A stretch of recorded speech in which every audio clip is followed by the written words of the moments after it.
여러분, 오늘은 종려주일입니다. 예수님께서 십자가의 고난의 길을 가시려고 예루살렘에 입성한 날이 바로 오늘입니다. 우리는 오늘 종려주일을 맞이하면서요, 우리의 삶에 십자가가 어떤 의미 있는지, 또 십자가의 사건을 통해서 우리가 무엇을 계시해 주시는지를 우리 함께 깊이 좀 생각해 보는 시간이 됐으면 좋겠습니다. 여러 해 전에요, 서울 한일병원에서 실제로 있었던 일입니다. 한 남자가요, 새벽에 심장마비로 인해 병원 응급실에 실려왔습니다. 그리고 이 남자는 병원에서 2시간 만에 결국 죽고 말았는데요. 근데 이 담당 의사가 이 죽은 사람을 가만히 살펴보니까 이상한 것이 하나 발견되어졌습니다. 그래서 뭐냐면, 죽을 때 일반적으로 사람들이 손을 다 펴고 죽게 되는데, 이 사람은 오른손은 펴져 있는데 왼손은 뭔가 꼭 쥐어진 상태로 그렇게 있었던 겁니다. 담당 의사는 이 죽은 사람의 손을 갖다가 움켰던 이 왼쪽 손가락들을 하나씩 피기 시작했는데요. 마지막에 그렇게 해서 펼쳐진 그 사람의 손에는 화투장 2장이 있었습니다. 하나는 3광, 하나는 8광. 뭐죠? 예. 초상집에서 친구들과 어울려서 밤새도록 그렇게 화투를 쳤답니다. 새벽녘이 되어서는 가진 돈들을 다 잃고 떼이게 되니까는 마지막 순간에 한 판만 하고 끝내자 하고서는 모든 것을 다 걸었답니다. 그리고서는 패가 돌아와서 이렇게 자신의 패에 손을 쥐었는데, 그 이름도 유명한 38광땡이 손에 잡힌 겁니다. 얼마나 신이 났겠어요? 좋아가지고 우아하는 순간에 갑자기 하더니 쓰러져 버리고 말았습니다. 그리고는 그렇게 심장마비로 죽어버리고 말았죠. 여러분, 손에 2장의 이 화투를 쥐고 마지막을 맞이한 인생이 있다고 그렇게 뉴스에서 소개한 적이 있습니다. 여러분, 죽을 때 여러분의 손에다 무엇 쥐면 좋을까요? 암에 걸려서 마지막에 투병 생활을 했던 한 여자 성도의 이야기입니다. 이 성도에게 목사님께서요, 십자가를 선물로 주었습니다. 그리고 이야기했어요. 자매님, 고통스럽고 힘들 때마다 이 십자가를 붙잡고 견디십시오. 십자가의 고난을 묵상하십시오. 하나님께서 견딜 수 있는 힘을 주실 것입니다. 하나님께서 위로하실 것입니다.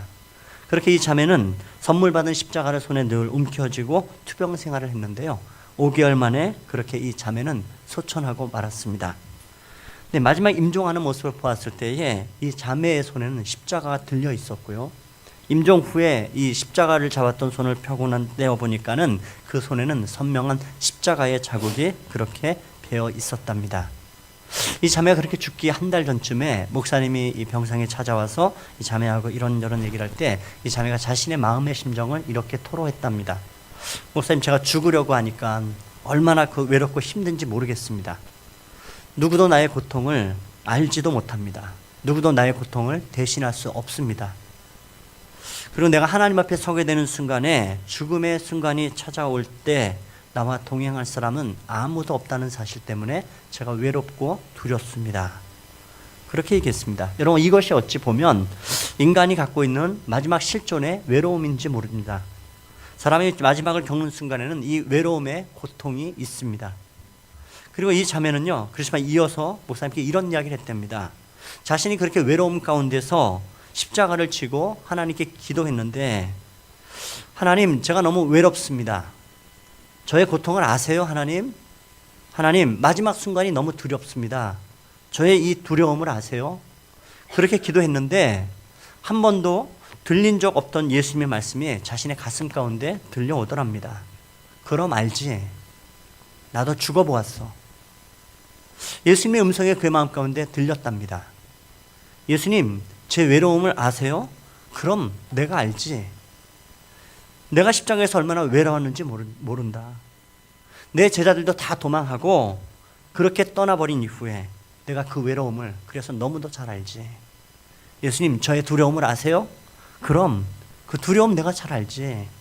나도 사람인지라 십자가에서 두려움을 느꼈지. 그래서 주여, 할 수만 있다면, 원하시면 나에게서 이 잔을 물러나게 해달라고 기도한 적이 있었지. 예수님, 제 고통을 아세요? 그럼 알지. 그럼 잘 알지. 내가 십자가에서 완벽하게 죽어보아서 고통을 너무도 잘 알지. 내가 그렇게 고통 가운데 죽었지. 여러분, 이 자매는요, 그 외로움을 잘 견뎌냈고 마지막 순간에 자신의 손에 움켜잡았던 그 십자가를 지고 하나님 앞에 마지막 임종을 맞이했답니다. 여러분, 어떤 한 인생은요, 마지막 자신의 인생이 죽을 때에 화투장, 그렇게 두 장 지고 죽는 인생이 있는가 하면 어떤 한 사람은 십자가를 지고 자신의 십자가의 흔적을 남기고 그렇게 죽는 사람이 있답니다. 여러분, 우리 인생의 마지막에 여러분의 손에 무엇을 지기를 원하십니까? 여러분, 그리고 또 하나 우리가 던져볼 질문은 무엇이냐 하면 여러분에게 있어서 십자가는 어떤 의미인지 물으셔야 됩니다. 그저 단순히 목양어는 그냥 그렇게 액세서리처럼 있는 것인가? 그냥 급하면 찾는 그런 수단과 도구가 십자가인가? 여러분의 인생 가운데 할 수만 있다면 피하고 싶은 고통이 바로 십자가인가? 여러분, 여러분에게 십자가는 어떤 의미들을 가지고 있습니까? 여러분, 우리가 이것을 깊이 생각해보는 이 고난주간 종료주일이 되어야 될 것입니다. 여러분, 오늘 이사야서 53장에는 고난받는 종에 대한 말씀을 하고 있습니다. 메시아에 대한 예언의 말씀을 수천 년 전에 이사야 선지자는 그 말씀을 통하여서 대속자로 오실 예수 그리스도를 예언하고 있습니다. 그 예수 그리스도께서 십자가에서 죽으신 십자가의 고난에 대해서 너무도 선명하게 이사야서 53장은 우리에게 들려주고 있습니다. 여러분, 이 이사야서 53장을 읽으면 예수님께서 십자가를 지신 이유는 무엇인가? 그리고 그 예수님께서 십자가를 지고 난 이후에 우리에게 찾아오는, 우리가 맞이하는 그 은혜와 결과는 어떤 것인가에 대해서 분명하게 우리에게 말씀해 주고 있습니다. 예수 그리스도의 십자가의 의미는, 예수 그리스도의 고난에 대해서는 아주 분명한 포커스가 우리에게 맞추어져서 이사야서 53장은 우리에게 말씀을 하고 있습니다. 그럼 구세군에 창시했던 윌리엄 부스라는 그 창시자, 여러분 많이 이름은 들어보셨을 겁니다. 이 윌리엄 부스가 죽기 전에 한 사람이 찾아와서 이런 질문을 했습니다. 앞으로 찾아올 세상에 가장 큰 위험이 무엇입니까? 라고 진지하게 물었습니다. 그때 윌리엄 부스는 자신의 마지막 죽어가면서 이렇게 대답을 했습니다. 앞으로 찾아올 인류의 가장 큰 위험은 중생 없는 기독교를 전하는 철학적 기독교이다. 그리고 그리스도의 십자가가 없는 교회이다 라고요. 여러분, 이 윌리엄 부스가 말한 중생 없는 기독교는 무엇입니까? 그것은 바로요, 거듭남이 없는 기독교입니다. 죄에 대한 심각한 고백이 없습니다. 죄에 대한 심각한 고백이 없다고 이야기하는 것은 회개할 수 없는 것입니다. 회개할 수 없다는 것은요, 삶을 스스로 돌이키는 반전, 즉 자신 인생에 대한, 자기의 삶에 대한 성찰도, 자기의 삶에 대한 변화도, 자신의 삶에 대한 놀라운 중생의 은혜도 없는 것이죠. 여러분, 그러면 이것은요, 기독교가 아닌 겁니다. 이것은 여러분 신앙을 떠난 종교 노름하고 있는 것입니다. 바로 이러한 종교를 떠나라는 것이죠. 생명이 없고 중생이 없고 거듭남이 없다. 죄사함도 없고 죄에 대한 감각도 회개도 없고 하나님 앞에 거듭남이 없다. 여러분, 이런 종교는 떠나라 이야기합니다. 여러분, 우리 교회 안에 제도가 있습니다. 관습도 있습니다. 어떤 때에는 전통도 있죠. 사람들도 모입니다. 함께 우리 안에 교제도 하고 즐거움이 있습니다. 그렇지만 여러분, 이 교회 안에 십자가가 없다면, 만일 우리 안에 예수 그리스도의 고난이, 함께하는 고난이 없다면 이것은 기독교가 아닙니다. 이것은 교회가 아닌 것입니다. 여러분, 그저 이것은요, 철학적 종교일 뿐이죠. 자기 개발의 종교일 뿐입니다. 독단적이고 독선적이고 그냥 도덕적 종교일 뿐이죠. 여러분, 이런 곳에는 복음의 능력이 없습니다. 복음의 생명이 나타나지 않습니다. 이것은 여러분 기독교가 아닙니다. 여러분, 이사야서 53장 그래서 우리에게 얘기합니다. 예수 그리스도의 고난은 우리에게 생명으로, 능력으로, 복음의 능력이 무엇인가 하는 것들을 우리에게 분명히 말씀을 하고 있습니다. 이사야는 예수님의 삶에 대해서, 십자가에 대해서 너무도 뚜렷하게 우리에게 증거하고 있는데요. 여러분, 그렇다면 이사야가 말하고 싶어하는 이 십자가의 의미는 무엇인가? 이사야가 말하고 싶어하는 이 십자가의 의미를 여러분, 우리는 세 가지의 고백을 통해서 우리가 함께 알아봐야 할 것입니다. 그 첫 번째, 여러분, 우리가 십자가 앞에 선다면 십자가 앞에서의 고백 가운데 첫 번째는 무엇이냐면 바로 하나님, 나는 죄인입니다라는 고백입니다. 나는 죄인입니다. 중생한 그리스도인, 거듭난 그리스도인의 생명의 법이 있는 그리스도인이 있다면 그들은 십자가 앞에 설 때마다 무엇라 고백하는가? 이 고백은 분명합니다. 하나님, 나는 죄인입니다. 나를 긍휼히 여기십시오. 여러분, 이것이 바로 중생한 그리스도인입니다. 십자가 앞에 섰는데 맹숭맹숭하고 내가 죄인인지 의인인지 이렇게 헷갈려 한다면 죄 고백이 없다면 여러분 이것은요 중생한 그리스도인이 아닙니다. 이 사람은 거듭난 그리스도인이 아니란 말이죠. 엄밀한 의미에서 이 사람은 기독교인이 아닙니다.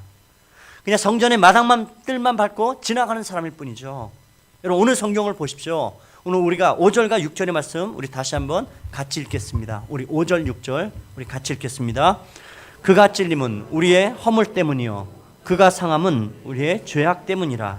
그가 징계를 받음으로 우리는 평화를 누리고 그가 채찍에 맞음으로 우리는 나음을 받았도다. 우리는 다 양 같아서 그릇 행하여 각기 제 길로 갔거늘 여호와께서는 우리 모두의 죄악을 그에게 담당시키셨도다. 예, 여러분 우리의 허물이 있습니다. 우리의 죄악이 있습니다. 그릇 행하는 것이 있고 각기 제 길로 갑니다.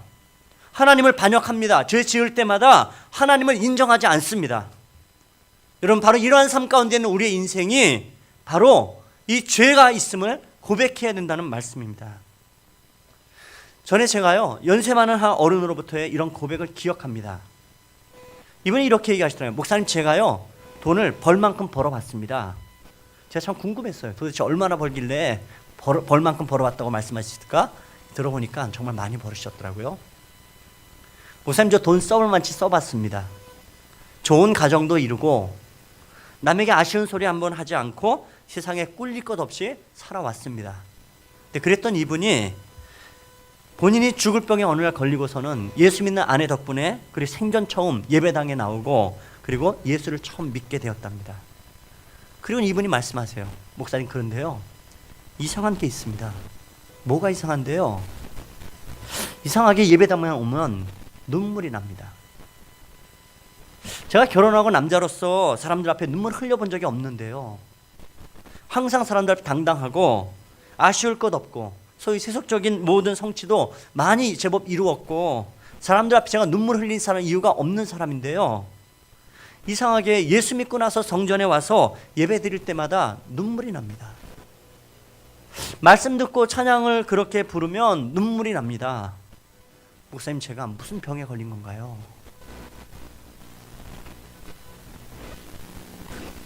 그게요 은혜병입니다. 하나님의 자녀가 되신 거예요. 선생님이 거듭나신 겁니다. 하나님의 자녀로 삼아주신 겁니다. 그 사람만이 울 수 있는 사람들입니다. 여러분 아무나 눈물 흘리는 거 아니죠. 은혜가 있어야 눈물 흘리기 시작합니다. 내 안에 성령께서 탄식하는 눈물을 주셔야 내 눈물이 흐르기 시작합니다. 내가 하나님의 자녀됨에 대한 감격이 있어야 눈물이 납니다. 여러분 이것이 바로 이 사람은 중생한 그리스도인인 것입니다. 거듭난 사람이죠. 왜요? 내가 하나님 앞에 죄인임을 고백합니다. 하나님 제가 십자가 앞에서 죄인입니다. 제가 허물이 있습니다. 제가 예수님을 찌르고 예수님을 상하게 했습니다. 나를 긍휼히 여기십시오. 나는 죄인입니다. 여러분 이 죄인에 대한 고백이 이 사람을 중생한 사람으로 만들어줍니다. 여러분 그런데 말이죠. 사람들은 죄에 대해서 이야기하는 것, 죄에 대해서 지적받는 것 참 싫어합니다. 죄에 대한 소리 참 듣기 싫죠. 미국의 시카고 근교에 가면 잭 하일스 목사님이 42년 동안 목회했던 해먼드 제1침례교회라는 교회가 있습니다. 이 교회는 특별히 전 세계에서 주일학교가 가장 큰 교회로 매주 한 180대 이상의 버스를 그렇게 돌리면서 어린아이들을 실러 나누는 교회로 유명합니다. 그런데 이 교회의 특징 중에 하나는요, 강대상에요 방탄유리가 설치되어 있었습니다. 잭 하일스 목사가 이 십자가에 대해서 그렇게 설교를 할 때마다 당신들은 죄인입니다. 당신들 회개하셔야 됩니다. 죄의 자리에서 지금 떠나야 됩니다. 그래야 중생한 그리스도인이 되고 거듭날 수 있습니다. 목사님이 하도 죄에 대해서 강하게 설교를 했습니다. 그 설교를 듣고 많은 사람들은 정말 죄에 대한 찔림이 있고 회개함이 있는데요, 한켠의 사람들에게는 불편한 겁니다. 왜 자꾸 예배드리러 올 때마다, 교회 올 때마다 죄인이라고 얘기할까? 왜 자꾸 죄인이라고 얘기할까? 그 소리 정말 듣기 싫어서. 여러분, 그런데 한 사람이요, 그냥 너 죄인입니다, 당신들 죄인입니다, 그 소리에 목사님이 그 설교하는 그 당시에요, 한 사람이요 권총을 뽑아들고서는 목사님의 강대상에 정말 총을 쐈답니다. 이게 상상이 안 되죠, 우리한테는요. 예배 시간에 강대상을 향해서 총을 쏜 사건이 벌어졌어요. 그런데 그 다음에도 또 하일스 목사는요 동일하게 설교를 계속합니다. 당신들 죄인입니다. 당신들은 뼛속까지 시뻘건 죄인들입니다. 계속 이 설교를 했습니다. 또 권총을 쏜 사건이 또 벌어졌대요. 몇 번의 이 위기를 겪은 목사님이 강대상에 방탄유리를 설치했다고 이야기합니다. 우리에겐 총선이 없어서 감사하긴 한데요. 여러분, 우리 안에 아무리 부인해도, 아무리 여러분 거절해도 밀어낼 수 없는 사실은 뭐냐면 나는 죄인이라는 사실입니다. 인간은 죄인입니다. 인간은 죄인입니다. 여러분, 바로 이것이 십자가 앞에서 고백되어지는 가장 중요한 우리의 고백이어야 됩니다. 나는 죄인입니다. 나를 긍휼히 여겨 주십시오. 여러분, 이 고백이 여러분의 입술의 고백이 되어야 될 줄 믿습니다. 여러분, 두 번째로 십자가의 고백은 그 십자가 앞에서 이렇게 고백해야 됩니다. 내가 예수님을 십자가에 못 박았습니다. 내가 예수님을 십자가에 죽였습니다. 여러분, 예수님이 십자가에서 죽으셨지요? 나는 허물이 많습니다. 나는 죄인입니다. 예수님이 십자가에 죽으셨습니다. 여러분, 이것 가지고는 안 됩니다. 예수님의 죽음 앞에 내가 예수님을 못 박았습니다. 고백하셔야 됩니다. 옛날에 어느 교회에서요, 목사님이 세례를 베푸시는데요, 이 시어머니가 며느리의 전도를 받고 그리고 세례를 받게 되었습니다. 그런데 이 시어머니가 연세가 많으시니까요, 잘 모르시는 어른이라 그래서 이 며느리가 걱정됩니다. 세례 받기 전에 목사님이 문답을 하게 될 텐데 미리미리 좀 어머니에게 교리 교육 좀 시켜야겠다 싶어서 이 며느리가 열심히 어머니에게 이것저것 가르치면서요, 특별히 강조했던 것이 있습니다. 어머니, 세례 받기 전에요, 목사님이 아마 반드시 질문하실 겁니다. 그때 대답 잘 하셔야 되는데요, 목사님께서 물으실 것입니다. 예수님께서 누구 때문에 돌아가셨습니까? 라고 물으면 어머니, 그러면 내 죄 때문에 죽었습니다. 내 죄 때문입니다. 라고 말씀하셔야 됩니다. 며느리가 신신당부를 했고요, 이 어머니는 그렇게 알겠노라고 고개를 끄덕였습니다. 그래서 그 다음 주에 세례를 받기 위해서 갔는데 진짜 그 며느리가 예상한 대로 목사님이 질문을 던지는 겁니다. 어머니, 이 질문에 대답하셔야 됩니다. 예수님이 누구 때문에, 누구 죄 때문에 돌아가셨습니까? 그랬더니 이 시어머니가요, 목사님을 쳐다보면서 당연히 안다는 듯이 당당하게 대답하셨습니다. 우리 며느리 때문에 죽었죠. 우리 며느리 때문에. 여러분, 예수님은요, 나를 위해 죽으셨습니다. 이것이 바로 십자가 고난의 메시지입니다. 우리가 십자가 앞에서 외칠 수 있는 외침은 예수님은 내 죄 때문에 죽으셨습니다. 내가 십자가에 예수님을 죽였습니다. 여러분, 이 고백이 있어야 됩니다. 나와 상관없는 고난, 나와 상관없는 십자가는 아무 의미가 없습니다. 오늘 내 삶에 여러분 연관된 고난의 의미에는 바로 이 고백이 있어야 됩니다. 여러분, 5절 말씀에 우리가 읽었지요. 그가 찔림은 우리의 허물 때문이요 그가 상함은 우리의 죄악 때문이라. 여러분, 이 말씀에 여러분의 귓가에 들려올 때 여러분의 입술은 고백하셔야 됩니다. 그가 찔림은 나의 허물 때문입니다. 그가 상함은 바로 나의 죄악 때문입니다. 여러분, 이렇게 고백해야 이 말씀이 온전한 의미를 갖습니다.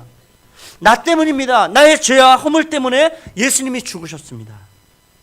아니, 내가 예수님을 십자가에 못 박았습니다. 여러분, 이것이 바로 거듭난 중생한 사람들의 십자가 앞에서의 고백입니다. 이것이 우리의 고백이 되어야 됩니다. 여러분, 여러 해 전에 그 상영했던 패션 오브 크라이스트라는 영화 여러분 아마 다들 보셨거나 기억하실 것입니다. 이 영화를 제작한 사람은요, 멜 깁슨이라는 아주 유명한 배우입니다. 이 멜 깁슨은 영화 배우로 성공한 사람입니다. 돈도 많이 벌었습니다. 수백억 원의 돈도 그 당시에 벌고 명예도 얻고 어마어마한 대저택도 소유한 사람, 세상 사람들 눈에 볼 때는 무엇 하나 부러울 것 없는 그런 사람이죠. 그런데 이 모든 것을 거머쥐고 살았던 이 멜 깁슨 당사자는 어느 날 자기 인생에 깊은 회의가 찾아왔습니다. 삶에 대한 절망과 회의가 찾아왔어요. 그래서 베란다에서 정말 자살하려고요, 그리고 베란다에 발을 걸치는 그 순간에 자신의 눈앞에서요, 예수님이 지나가시더랍니다. 그래서 예수님의 환상, 예수님의 형상이 지나가길래 자신의 자살하는 것을 멈춰버렸고요, 그 하나님 앞에 무릎을 꿇었습니다. 그 하나님 앞에 무릎을 꿇었어요. 그리고서는요, 자신이 예수님의 이 고난을 다룬 영화를 찍기로 결심을 했습니다. 그리고 이 영화를 갖다 투자할 사람들을 모집하기 시작했어요. 그런데 아무도 스폰서가 되지 않는 겁니다. 왜요? 이거 만들어 봐야 팔릴 것 같지 않거든요. 예수님의 일주일 동안의 순환사에 대해서 그렇게 다루면 그것이 다큐이지, 예수 믿는 사람들이 좀 볼까? 예수님의 그 십자가의 사건 너무도 뻔한 이야기들인데 세상 사람들이 그렇게 돈 주고서 이 영화를 볼 일이 있을까? 없을 거야. 600억 원이 필요했는데요, 아무도 투자하지 않습니다. 멜 깁슨 고민하다가요, 결국은 자기의 전 재산을 다 끌어다가 이 영화 600억짜리 그런 영화를 만들어냈습니다. 누가 보겠어? 전 세계 사람들이 누가 보겠어 그 영화를. 그런데 영화가 상영되기 시작하면서 전 세계에 엄청난 충격과 반향을 일으켰죠. 여러분, 예수님이 이 가야바 법정에서 그렇게 신문받고 채찍 맞는 장면을 여러분 기억하십니까?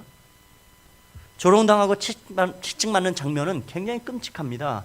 정말 멜 깁슨이 그리고 싶던 그거예요. 예수님의 십자가의 고난 앞에 얼마나 처절하게 맞고 피 흘리시며 고통당하셨는가 하는 걸 어떤 예수님에 관련된 영화보다도 가장 리얼하게 정말 그려냈습니다.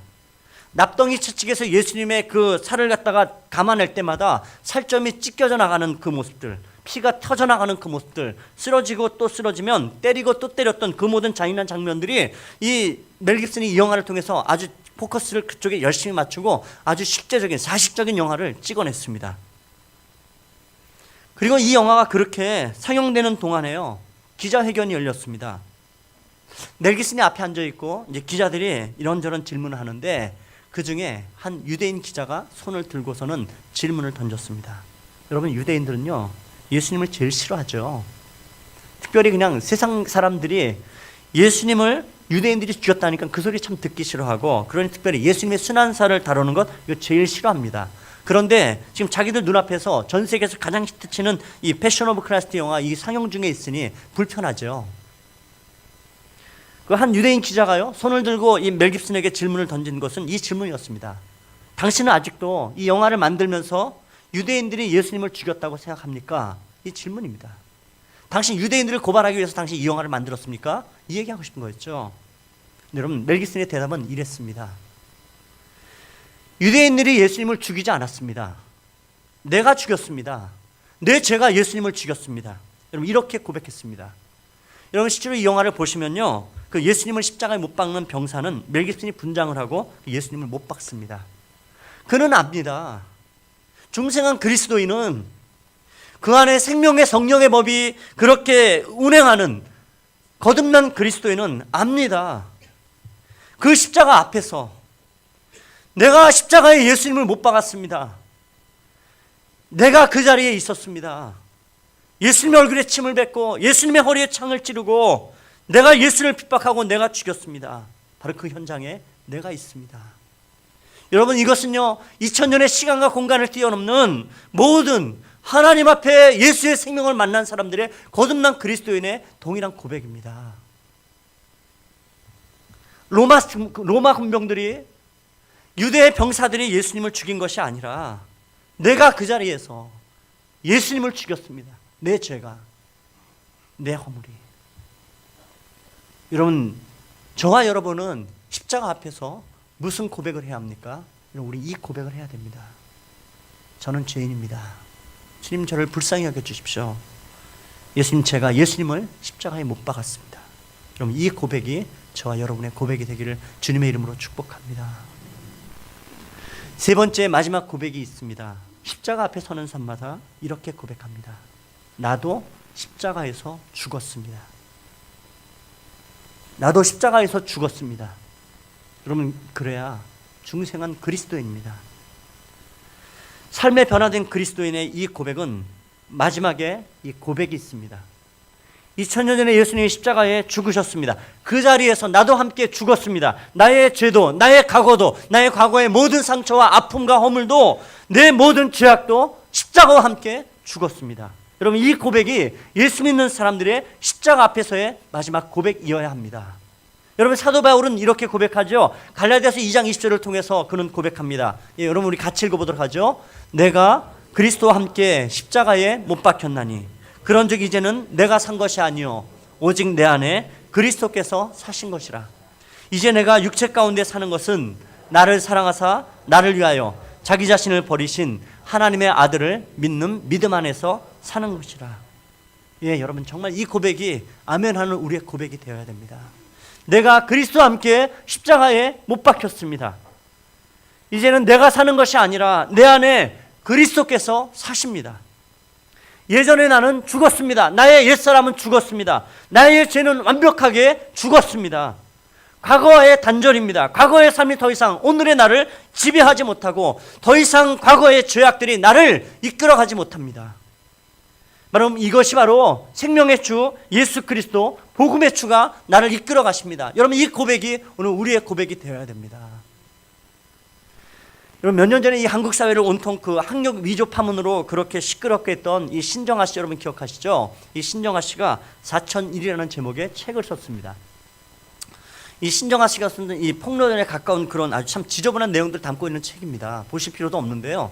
이 책은 이 신정아 씨가 실제로 학력 위조를 하고선 불륜을 저질렀다가 그리고 그 죄들이 세상 앞에 폭로되어지고 난 이후에 자기의 직책도 잃고 자신의 명예도 잃고 감옥에 갇혔다가 출소한 이후에 본인 생각엔 너무 자기 자신이 억울한 거라 그러니까 자기 자신의 사연이 억울하다는 미명하에 자신의 제수번호였던 4001을 갖다가 그렇게 책 제목으로 삼고 모든 것을 폭로한 이야기입니다. 자기와 연인관계를 맺었던 아저씨를 뭐 똥아저씨라 이렇게 부르기도 하고 자기를 유혹했던 사람들의 명단들을 세상 앞에 폭로하기도 합니다. 서울대가 교수직을 제안했다고 서울대가 그 정도밖에 되지 않는다고 비아냥거리기도 해요. 어찌 보면 그 당사자는 본인의 억울함을 그렇게 하소연하고 적어놔하면서 속시원했는지는 모르겠습니다. 자기는 무죄라고 자기도 피해자라고 그렇게 말하고 있는지 모릅니다. 그렇지만 여러분 이 책을 보고 이 사람을 보면 참 한 가지 안타깝고 가슴 아픈 것은 무엇이냐 하면 여러분 1995년도에 6월 29일 날 그 서초동에 있는 여러분 삼풍백화점이 무너진 사건을 기억하실 것입니다. 그 무너진 잔해더미 안에서 수많은 사람들이 죽은 그때에 구사일생으로 구조받았던 살았던 몇 사람 중에 한 사람이 바로 이 신정아 씨입니다. 그 당시에 신문을 보면 24살 신정아 씨 극적으로 구조되자라는 기사가 있습니다. 본인의 표현에는 매몰되어지는 그 순간에 먼저 자신의 얼굴에 수건 한 장이 먼저 날라왔대요. 그래서 자신의 얼굴이 보호되어질 수 있었지만 뭐 갈비뼈도 부러지고 다리도 부러지고 온통 몸은 다 만신창이가 됐지만 그래도 얼굴은 아무런 상하지 않은 상태에서 살아났답니다. 여러분 그런데요. 그런 사람이 어떻게 그렇게 살 수 있을까요? 어찌 보면 그에게는 덤으로 사는 인생일 텐데요. 그 남은 인생을 여러분 그렇게 사는 이 인생이 정말 안타깝죠. 그녀는 거기서 죽은 것이 아니었죠. 거기서 완벽하게 자신의 과거가 죽었어야 되는데요. 여러분들 우리도 마찬가지 아닐까요? 중생한 그리스도인은요 십자가에서요 나의 옛사람을 죽이는 겁니다. 내 죄를 죽이고 내 괴팍한 성질을 죽이고 내 성품을 죽이고 여러분 십자가 앞에 죽어야 삽니다. 그것이 거듭난 그리스도인입니다. 여러분 우린 내일부터 고난주간을 맞이합니다. 여러분 앞에 보시는 것처럼 내일부터 여러분 시간 내서요 새벽마다 하나님 앞에 오십시오. 성전에 오십시오. 여러분의 삶을요 십자가 앞에 세우십시오. 십자가 앞에 세우십시오. 여러분 오늘 말씀을 전하면 우리 가운데 많은 분들은 우리 생각 가운데 그럴 수 있습니다. 목사님 알아요. 내가 죄인인 것 압니다. 목사님 알아요.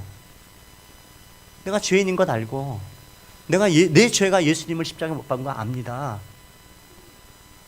목사님 그 예수와 더불어 내 옛사람이 죽은 건 나는 압니다. 여러분 머리는 아는데 여러분 왜 우리의 가슴은 냉랭할까요? 여러분 머리는 아는데 왜 내 가슴은 냉랭할까요? 여러분 우리 인생이 정말 살아나려면 이 은혜 앞으로 다시 가셔야 됩니다. 십자가 앞에 예수 앞에 가야 됩니다. 그리고 오늘도 고백하셔야 됩니다. 하나님 나는 죄인입니다. 나를 긍휼히 여겨 주십시오. 내 죄가 예수를 십자가에 못 박았습니다. 내 손이 예수를 못 박았습니다. 오늘 여러분의 입술에 고백이 되어야 됩니다. 나는 옛사람은 예수와 함께 죽었습니다. 여러분 이 고백이 오늘 여러분의 고백 되어야 여러분의 삶이 살아납니다. 여러분의 인생이 살아납니다. 그럼 이 고백이 머리로 아는 고백이 아니고 내 가슴으로 내 영혼으로 전심으로 고백되어지길 주님의 이름으로 축복합니다. 여러분 이것이 있어야 삽니다. 여러분, 오늘 여러분 십자가 앞에 여러분의 입술이 고백하십시오. 예수님, 나는 죄인입니다. 예수님, 내 죄가 예수님의 십자가에 못 박아 죽였습니다. 예수님이 십자가에서 죽으셨을 때 나도 죽었습니다. 그럼 이 고백이 내 영혼으로, 내 심장으로 전심으로 하나님 앞에 고백하며 정말 십자가의 의미를 되새기고 예수 그리스도의 은혜 앞에 살아가는 우리 모두 되시기를 높으신 주님의 이름으로 축복합니다. 우리 함께 기도하겠습니다.